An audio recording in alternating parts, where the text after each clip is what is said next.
My name is Carol Ann McCormick, and I'm the curator of the University of North Carolina at Chapel Hill Herbarium. And this is a talk I gave for the Mid-Atlantic States Mycological Conference in 2021, which was held via Zoom due to the ongoing COVID-19 pandemic.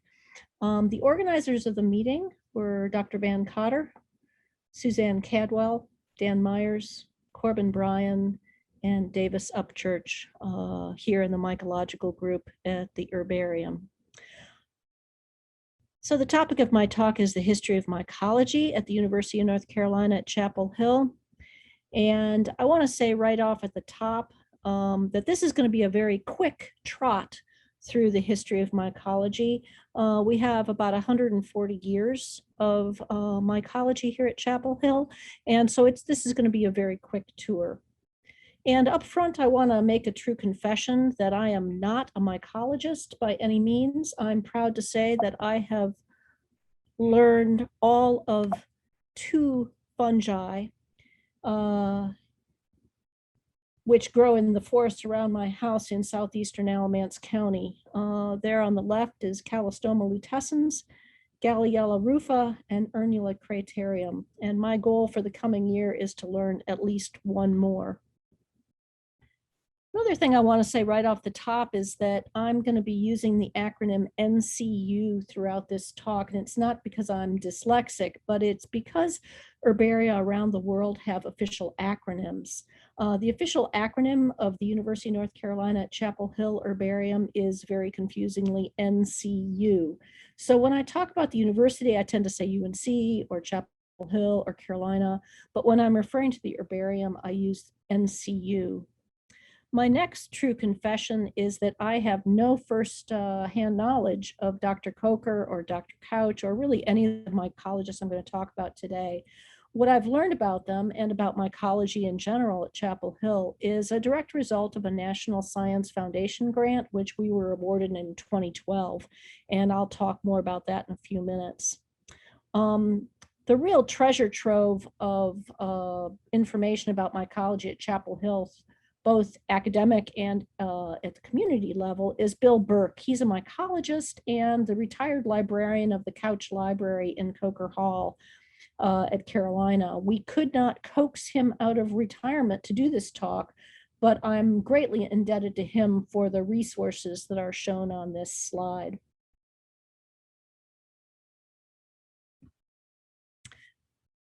The University of North Carolina at Chapel Hill was founded in 1789, and natural history collections of various sorts were used in teaching settings, likely from the very beginning.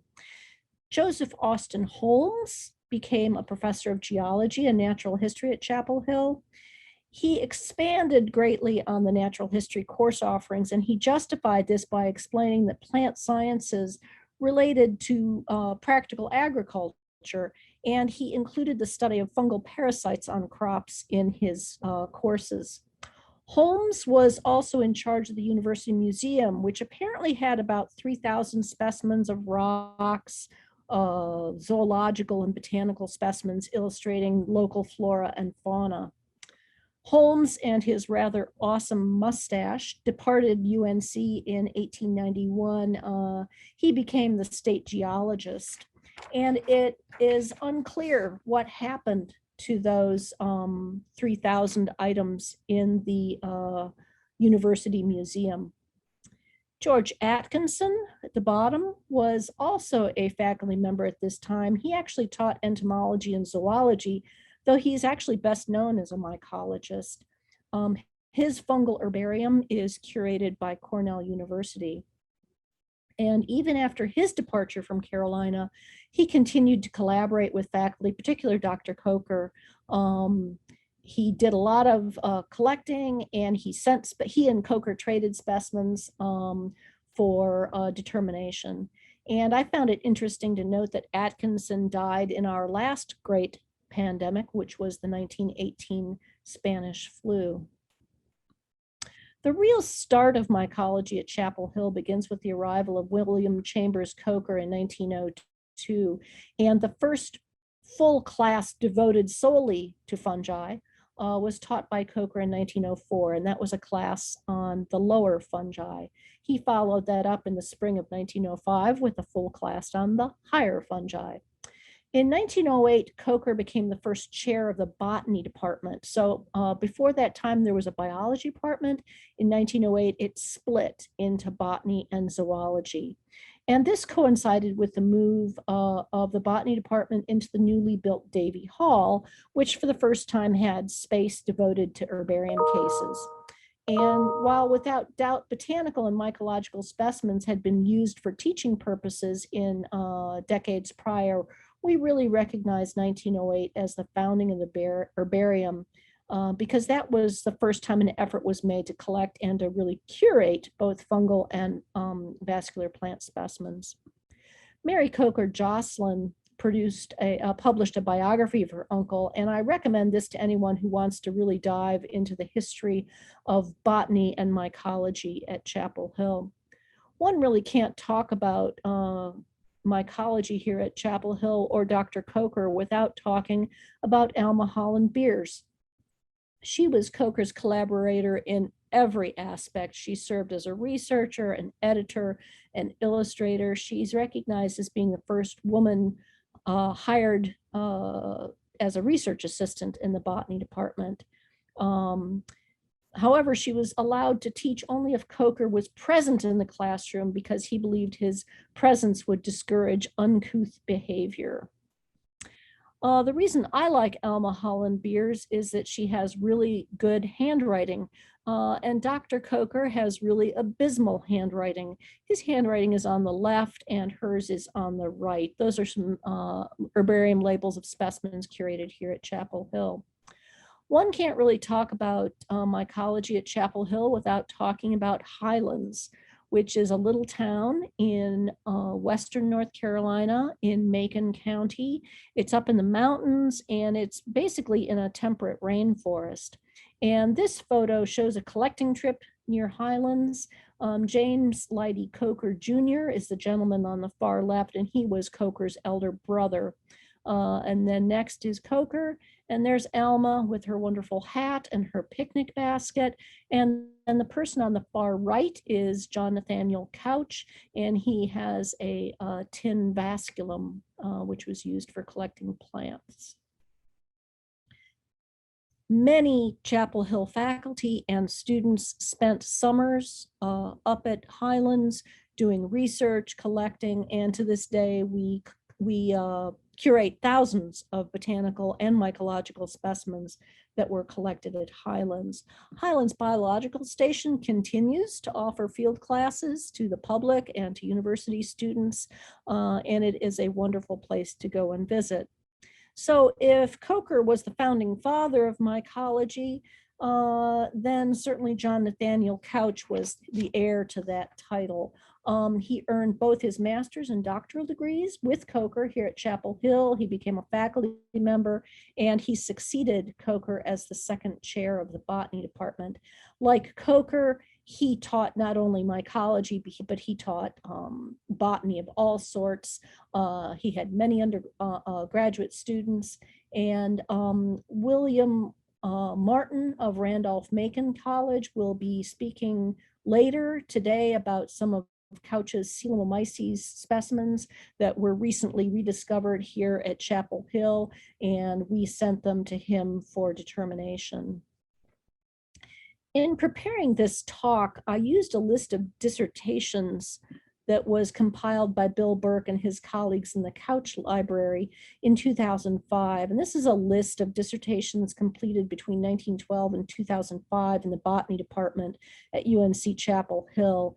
And from that list of about 400 Masters of Arts, Masters of Science, and PhD theses, about 93 had to do with fungi, or I should say things once considered to be fungi.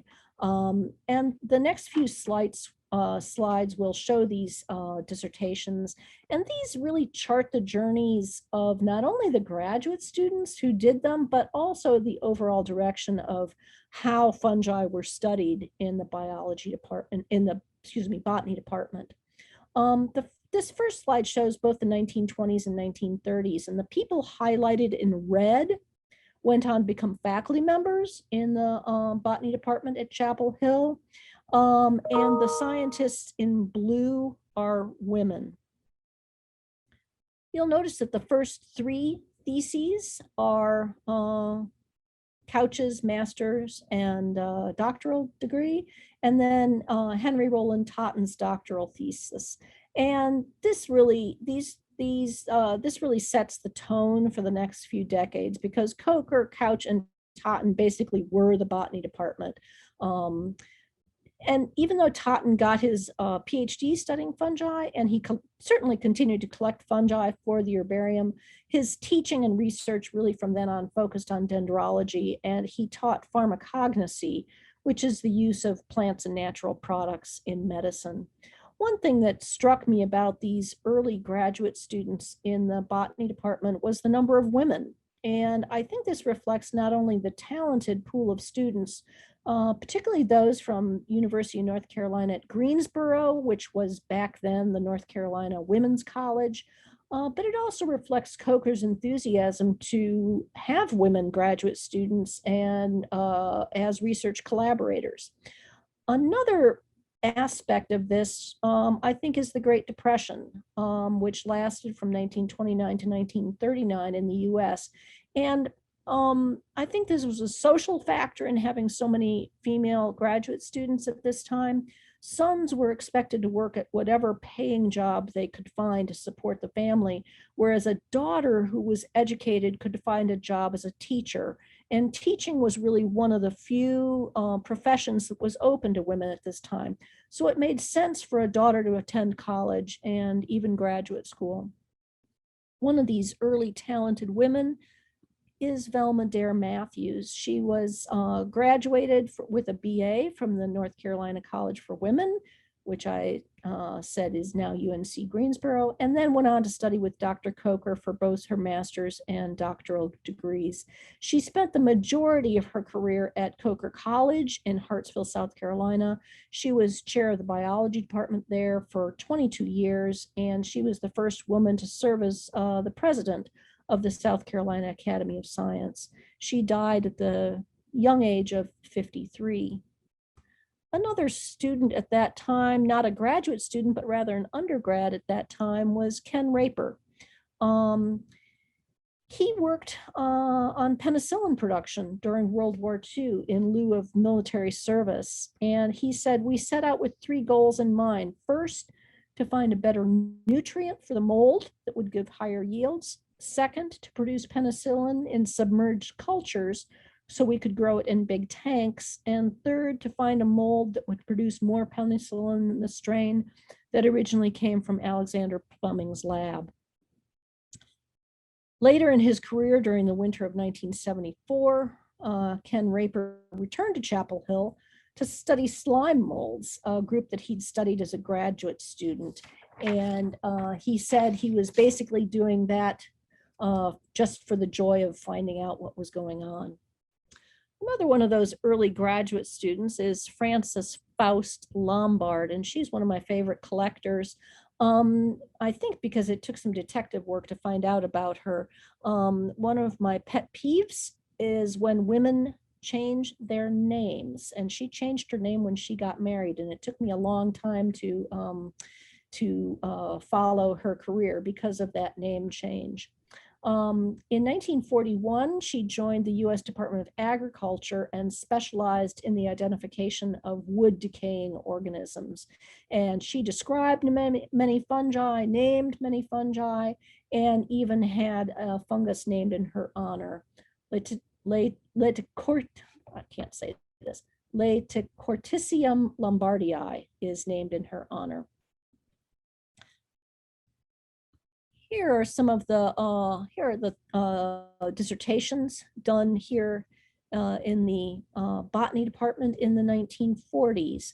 And I entitled this slide Rosie the Riveter and Mary the Mycologist, just because it struck me just the sheer number of women who earned graduate degrees in mycology. And of course, the great social factor of this era was World War II.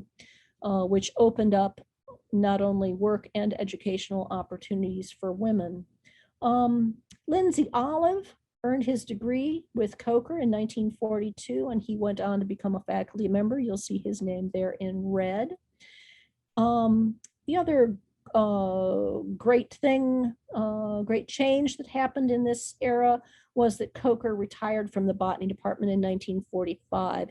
He continued to deposit specimens, mycological and botanical specimens in the herbarium until 1950, but he retired from teaching and taking on graduate students in 1945.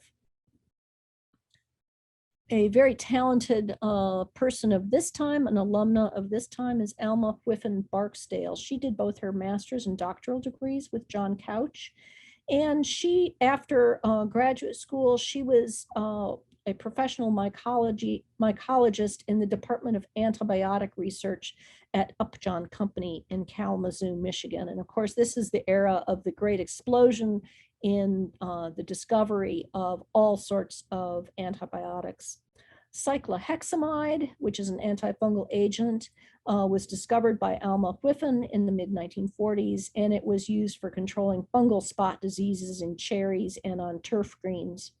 In 1955, she became a research associate at the New York Botanical Garden, and her most important discoveries were made during this time dealing with the sex hormone system of Aclea bisexualis, which was named and described by Coker and Couch. I already alluded to Lindsey Olive, a graduate at this time. He's a triple Tar Heel. He earned all his degrees from Carolina, and he's best known for his work on slime molds. A fellow myxomycologist, John Bonner, said about him, Lindsey Olive was a naturalist of the old school. He reveled in his role as the discoverer of previously unknown organisms. He knew he was a pioneer, and we owe him a great debt, and he did this with a grace and Southern charm. This slide shows graduate dissertations in the 1950s. Big changes occurred in the botany department at this time. Al Radford and Richie Bell were hired as faculty members, and they were vascular plant scientists, and they went on to publish the landmark Manual of Vascular Flora of the Carolinas in 1968. Also, Max Hammersand, who works on algae, was hired. And these scientists, Radford, Bell, and Hammersand, really expanded the holdings of the vascular and phycological collections here at UNC. I also note that despite the fact that many women earn graduate degrees, none were ever hired as faculty members in the botany department here at Carolina. Willy Koch was another triple Tar Heel. He earned his doctoral degree in 1956 and was hired as a faculty member shortly thereafter. He is best known for his lively and engaging teaching style. His father was a professor of drama here at UNC-Chapel Hill, so perhaps that was his inspiration for that aspect of his career. The 1960s saw more changes in the botany department here. In 1961, an electron microscope was acquired by Carolina, and the 1960s really see a shift in using fungi as model organisms to study things like basic cell morphology, cell biology, and genetics. And of course, one of the examples of a model organism is Neurospora. The other huge change that happened in the department was that Johnnathaniel Couch retired in 1967.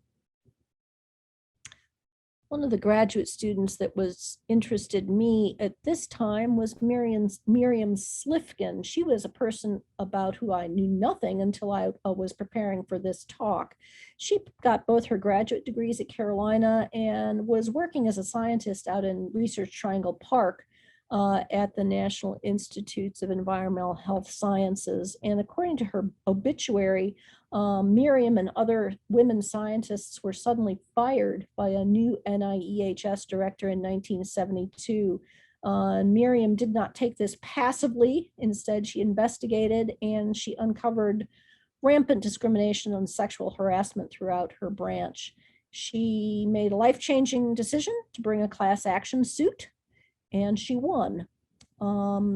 This also was a life-changing event in that she went from full-time mycologist to full-time rabble-rouser, and she was very active in the National Organization of Women, was one of the founders of the Orange County Rape Crisis Center, and she agitated within Carolina to open up the Moorhead Scholarship, which is a very prestigious scholarship, make that available to female students. The 1970s saw a big increase in the number of students earning graduate degrees, and I've wondered whether another social influence is responsible for that, namely the Vietnam War and student deferment.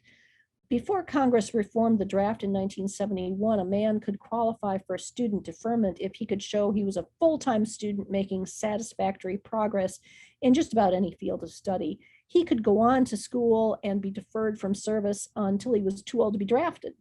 And I'm not saying that all UNC grad students in the 60s and 70s were taking advantage of this, but I can't help but think that it played a role. The 1980s saw big changes to the botany department. The major one was that it was merged back with zoology to form biology again in 1982. From the mycological point of view, Lindsey Olive retired in 1982 due to health problems, and Willy Koch retired in 1986. And Johnnathaniel Couch passed away in 1986. So things basically slowly ground to a halt in the mycological herbarium aspect at Carolina. Only a handful of specimens were added to the, a handful of fungal specimens were added to the herbarium during the 1980s and none during the 1990s or 2000s. Bill Burke, in addition to being the head librarian, also really served as the de facto caretaker of the fungal herbarium, pulling specimens as needed for research. But the collection was really in disarray. Specimens were filed under names that were used in the 1920s or 1930s. So as specimens came back from being on loan, there was no place to put them where they should go. They just got placed wherever there was room. It was super chaotic and extremely frustrating for Bill to even locate material. All that changed in 2012 when we received a National Science Foundation grant to catalog the mycological herbarium. An undergraduate work study student, Daniel Adams, and I went up for training to the lead herbarium for the project, which was the New York Botanical Garden.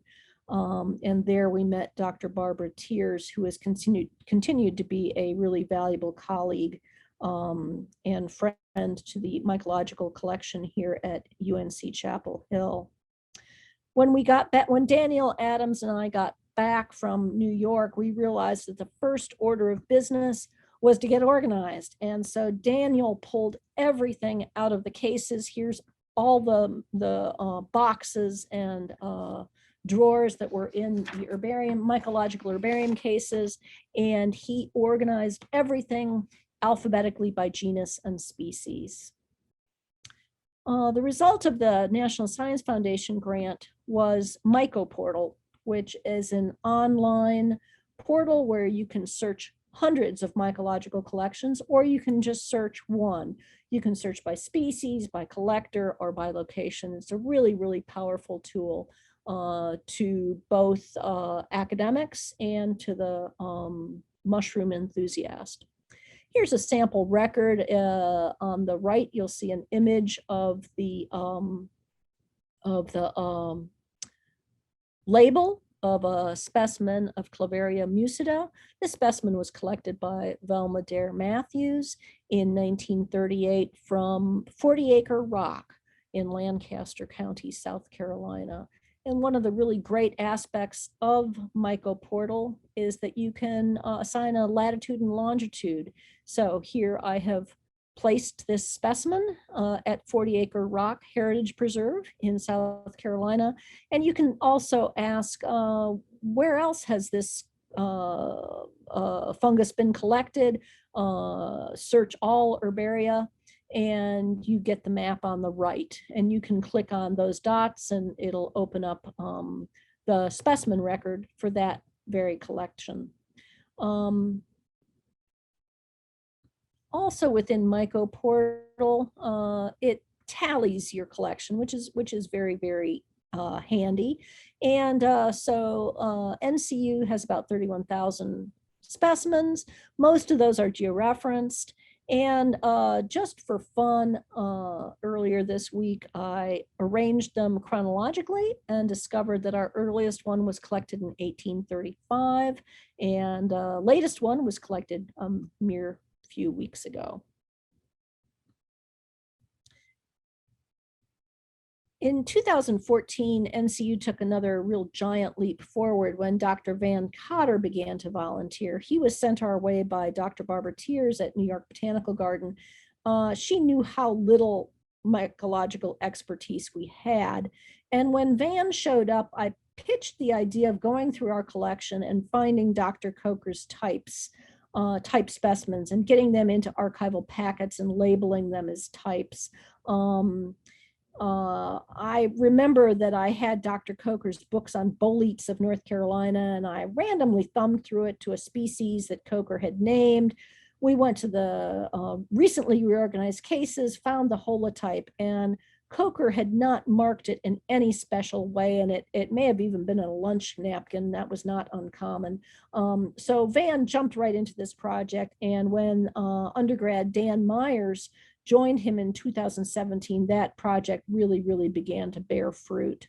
And these good folks on the slide here are some members of our mycological group: Van Cotter, Mariel Goodwin, who works on slime molds, Dan Myers up in the upper right-hand corner, and Corbin Bryan down there in the lower right-hand corner. I like to think that mycology's really come full circle. Couch and his colleagues and students were very interested in water molds, and the keynote speaker for the conference this afternoon is Dr. Amy Gladfelter of the biology department here at Chapel Hill, and she's using aquatic fungi, and I'm looking forward to hearing her talk later this afternoon. So big thanks to all these people: Bill Burke, retired librarian, the fungal group here at UNC-Chapel Hill: Van Cotter, Mariel Goodwin, Dan Myers, Corbin Bryan, Linda Bowerman, Davis Upchurch, Carlene Cliver, and Ezra Knight.